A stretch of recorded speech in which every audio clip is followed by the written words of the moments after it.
بسم اللہ الرحمن الرحیم۔ السلام علیکم ناظرین کرام، پنجاب اسمبلی کی تحلیل ہونے کے بعد سیاسی منظر پر بڑی ہلچل پیدا ہو گئی ہے۔ پی ڈی ایم کے لیڈر بھی اکٹھے ہو رہے ہیں اور عمران خان اور چودھری پرویز الہی بھی اصلاح مشورے کر رہے ہیں۔ چودھری پرویز الہی کی وزارت اعلیٰ تو ختم ہو گئی، اب وہ اس وقت تک وزیر اعلیٰ کے فرائض انجام دیتے رہیں گے جب تک کہ نگران وزیر اعلیٰ کا انتخاب نہیں ہو جاتا۔ ناظرین کرام، پنجاب کے سیاسی منظر پر ہونے والی تبدیلیوں پر ہم آپ کے ساتھ تفصیل سے گفتگو کریں گے، لیکن اس سے قبل کہ ہم آگے بڑھیں، ایک ہماری بھی درخواست ہے کہ اگر آپ نے اب تک میرا یوٹیوب چینل نواز رضا کے ساتھ سبسکرائب نہیں کیا تو اسے برائے کرم سبسکرائب کریں، لائک کریں اور اب آپ کے ساتھ شیئر کریں، اور آئیکن کا وہ بٹن دبانا نہ بھولیے کہ جب میں ویڈیو لوڈ کریں تو سب سے پہلے آپ کو اطلاع ملے۔ ناظرین کرام، چاروں نچار چودھری پرویز الہی نے پنجاب اسمبلی تحلیل کروا دی۔ گورنر پنجاب نے اس پہ کوئی ایکشن نہیں لیا۔ 48 گھنٹے کے بعد آٹومیٹیکلی اسمبلی ڈیزالو ہو گئی، اور پھر مسلم لیگ نون والوں نے بھی طے کر رکھا تھا کہ اب ہم اس اسمبلی کو بچانے کی کوئی کوشش نہیں کریں گے، نہ کسی عدالت میں جائیں گے اور نہ ہی کوئی اور قانونی چارہ جوئی کریں گے۔ وزیر اعلیٰ پنجاب نے 3 نام فائنل کر دیے ہیں۔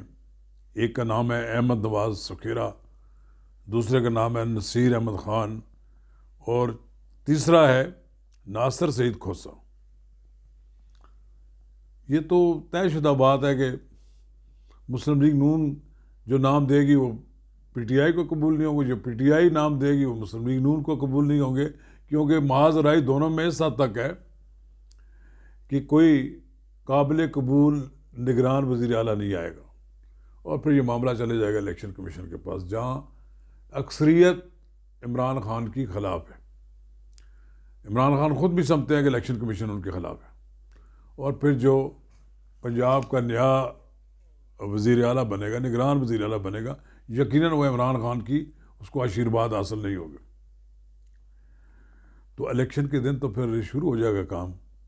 بہرحال صاحب بہادر حمزہ شہباز تو ابھی فی الحال امریکہ میں ہی ہیں، اپنی والدہ کے علاج کے لیے صرف گئے ہوئے ہیں، لیکن سیاست سے ان کا تعلق واجبی سا مجھے نظر آتا ہے۔ ان کے والد محترم شہباز شریف تو ہاتھ پاؤں مار رہے ہیں، لیکن آج ہی میں ایک بڑے تجزیہ کار سے بات کر رہا تھا، اس کا کہنا تھا کہ شاید لگتا ہے کہ مسلم لیگ نون کی قیادت خود ہی مسلم لیگ نون کو ختم کرنا چاہتی ہے۔ قیادت پاکستان میں نہیں ہوگی تو لوگ کیا ان کے پیچھے ووٹ ڈالتے پھرتے رہیں گے؟ ان کو واپس آنا چاہیے پاکستان۔ پنجاب کا آپ کے ہاتھ سے نکلتا جا رہا ہے، پنجاب کو آپ نے اپنی گرفت میں رکھنا ہے تو میاں نواز شریف آپ بھی واپس آئیں۔ آپ کو جیل میں ڈالیں گے، چند دن بھی جیل میں نہیں رکھ سکتے آپ کو۔ اگر یہ جیل میں آپ کو رکھیں گے تو پنجاب کے لوگ آپ کے لیے کھڑے ہو جائیں گے۔ اب آپ کو آنا ہوگا واپس، اور آپ کے ساتھ مریم نواز، حمزہ شہباز کو وہ جلدی فوری پاکستان آ جانا چاہیے۔ یہاں آپ نے پارلیمانی بورڈ تشکیل دینے کی بات کی ہے، پارٹی کو ریوائیو کرنے کی ضرورت ہے۔ آپ جب یہاں کھڑے ہوں گے تو لوگ بھی کھڑے ہو جائیں گے۔ پجمردگی ہے مسلم لیگیوں پر، پجمردگی ہے۔ وہ یہ سمجھتے ہیں کہ ہماری پارٹی ہمارے ہاتھ سے نکلتی جا رہی ہے، اور میں یہ محسوس کر رہا ہوں، ایسی سروے رپورٹیں آ رہی ہیں جہاں کچھ حلقوں میں اب تو بڑا شدید سخت مقابلہ ہے، اور کچھ میں برتری بھی حاصل ہے عمران خان کو۔ یہ برتری اسی صورت میں ختم ہو سکتی ہے کہ جہاں پر جب مریم نواز اور حمزہ شہباز خود آ جائیں، اور اس کے بعد جب الیکشن ٹیمپو بنے تو پاکستان میں میاں نواز شریف خود موجود ہوں۔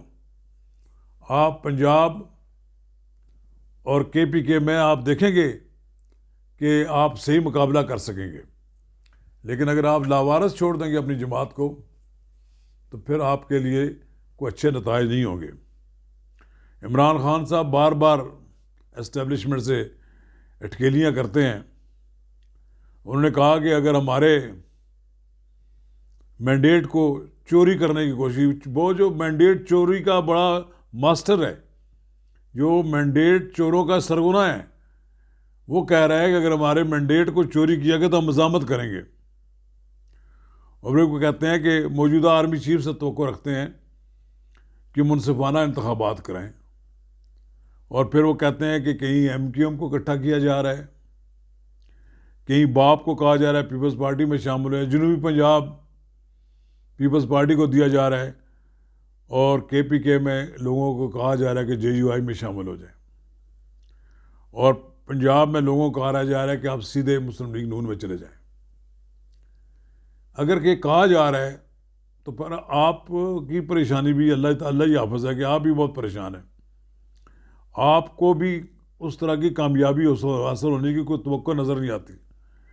لیکن بہرحال ایک بات انہوں نے کہی ہے، اب ان کو سمجھ آ گئی ہے. انہوں نے کہا کہ اسٹیبلشمنٹ والے اگر میرے ساتھ جو سلوک انہوں نے کیا اگر مجھے پہلے پتہ ہوتا تو میں کبھی حکومت نہ لیتا. تو آپ حکومت کے لیے تو ترلے کر رہے ہیں، آپ ہر قیمت پہ چاہتے ہیں کہ حکومت مل جائے، اور اس کے لیے آپ کوئی حربہ بھی نہیں چھوڑ رہے جس لیے آپ کو یقیناً پنجاب اسمبلی کے انتخابات اب ہونے ہیں اور کے پی کے بھی ہونے ہیں، جس کے آپ کا ابھی تک آپ نے ریزولوشن کا آرڈر نہیں جاری ہوا. لیکن اس کے باوجود میں یہ بات بڑی کلیئر ہے کہ کڑاکے دار مقابلہ ہوگا، اور پنجاب کی حد تک زرداری، شہباز شریف یہ اکٹھے ہو جائیں گے، یہ مل کر مقابلہ کریں گے آپ کا. اور آپ بھی اب مجھے بھی نظر آتا ہے کہ چودھری پرویز الہی صاحب نے بھی کہا ہے کہ مجھے کہا گیا ہے کہ آپ پی ٹی آئی جوائن کر لیں. ان کے لیے بھی یہ تو قیامت کا دن ہوگا نا جس دن وہ مسلم لیگ چھوڑ کر پی ٹی آئی جوائن کریں گے. لیکن پی ٹی آئی جوائن کریں گے تو کچھ سیاسی فائدہ مل جائے گا کہ ان کے جو امیدوار ہوں گے وہ پی ٹی آئی کے ٹکٹ پر منتخب ہونے کے لیے تیار ہوں گے. ویسے مسلم لیگ کاف کو اتنی نشستیں دینے کے لیے شاید تیار نہ ہوں. ان کا یہ بھی کہنا ہے کہ ان کا دانشور بیٹا مونس الہی کا بھی یہی خیال ہے کہ وہ پی ٹی آئی جوائن کر لینے چاہیے. انہوں نے بھی مسلم لیگ کاف کے لوگوں کو بلا رکھا ہے، ان سے صلاح مشورہ کر رہے ہیں. اور میرا خیال یہ ہے کہ پارٹی کی بلاخر رائے یہی ہوگی کہ ہم نے اپنی قسمت وابستہ کر دی ہے پی ٹی آئی سے، تو پھر ہم پی ٹی آئی جوائن کر لیں. لیکن الیکشن فرض کریں مسلم لیگ کے مقابلے میں پی ٹی آئی جیت جاتی ہے تو چودھری پرویز الہی کو تو وزیر اعلیٰ نہیں بنائیں گے. اور یہ چودھری پرویز الہی کو بھی معلوم ہے اس بات کا کہ جب پی ٹی آئی کی اکثریت ہوگی، ایبسولوٹلی میجارٹی ہو جائے، تو پھر تو انہیں کسی نے وزیر اعلیٰ نہیں بنانا. چلیے آخر میں آپ سے بات کریں گے کراچی کے بلدیاتی انتخابات. تو ایم کیو ایم نے بائیکاٹ کیا ہے، ان کا یہ سیاسی فیصلہ تھا. میرا خیال یہ ہے کہ ایم کیو ایم کو بائیکاٹ تو نہیں کرنا چاہیے، لیکن ان کے بائیکاٹ کا اتنا اثر تو ہوا ہے کہ الیکشن میں کوئی گہما گہمی نہیں تھی، حاضری کم تھی. ایک لحاظ سے یہ ایم کیو ایم کے حق میں بات جاتی ہے. اب پیپلز پارٹی بھی دعویٰ کر رہی ہے، جماعت اسلامی بھی دعویٰ کر رہی ہے، پی ٹی آئی بھی دعوت کر رہی ہے کہ ہمارے اتنے ارکان جیت گئے ہیں. ابھی اس کے رزلٹ تیار ہونے ہیں، رزلٹ آنے کے بعد سارا کچھ پتہ لگ جائے گا. بہرحال کراچی اور حیدرآباد کے بلدیاتی انتخابات نے پی ڈی ایم کے اتحاد کو نقصان پہنچایا. اس سے ایم کیو ایم ناراض ہوئی، پیپلز پارٹی سے ناراض ہوئی، اور پھر ان کی وجہ سے جو جھگڑا پیدا ہو رہا ہے آئندہ آنے والے دنوں میں ممکن ہے ایم کیو ایم کے تیور بدل جائیں. لیکن بہرحال دیکھتے ہیں کہ آنے والے دنوں میں سیاست کا اونٹ کس طرف بیٹھتا ہے. چودھری پرویز الہی بھی اب چھٹی کر کے گھر جانے والے ہیں. نیا نگران وزیر اعظم کون آتا ہے، وزیر اعلیٰ کون آتا ہے، اس کا بھی آئندہ چند دنوں میں فیصلہ ہو جائے گا. شکریہ.